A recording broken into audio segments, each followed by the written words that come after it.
This is my grandmother, Gerda. My grandmother lived here for 70 years as if she had never left Germany. A month ago, she died. Now we have a difficult task, to decide what stays and what goes. את זוכרת את זה מהילדות שלך? גילי, הם הלכו עם זה ככה? הם הלכו עם זה ככה ורדה? אולי זה היה חי שהם הלכו עם זה, זה מת עם הזמן. When I was a kid, we'd sit and chat over Apfelstrudel and Swiss chocolate. When I grew up, I realized that the meaningful things were always left unspoken.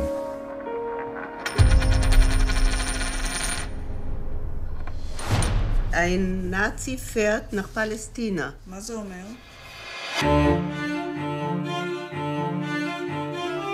What is Nazi propaganda doing in my grandparents' flat? זו פרשה מאוד מוזרה, הם נסעו כציונים ביחד עם נאצי. הגרמנים רצו להתפטר מהיהודים, הציונים רצו לעלות אותם ארצה. For the first time, I have a past, but in that past, I keep finding one name over and over again. Von Millenstein. Hello?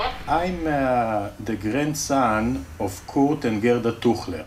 היה להם חבר שהיה קצין נאצי, von Millenstein הזה. In a sleepy suburb, in a city I never heard of, lives the Nazi baron's daughter. Was your father working with Goebbels? According to this gentleman, yes, but there's absolutely no proof nor nothing. אדולף אייכמן נלכד, אחת המפלצות הנוראות שבכל הדורות בידי יהודים. הוא התייחס אליו כמו אל המייסטר שלו.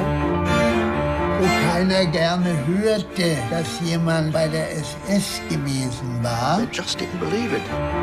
אתה תלך לחבר ששמעת שאבא שלו היה רוצח ותספר לו אבא שלך היה רוצח, הוא לא יודע מזה. כשאנחנו עושים את זה, מגלים את כל הסודות ומה את מרגישה כלפיה.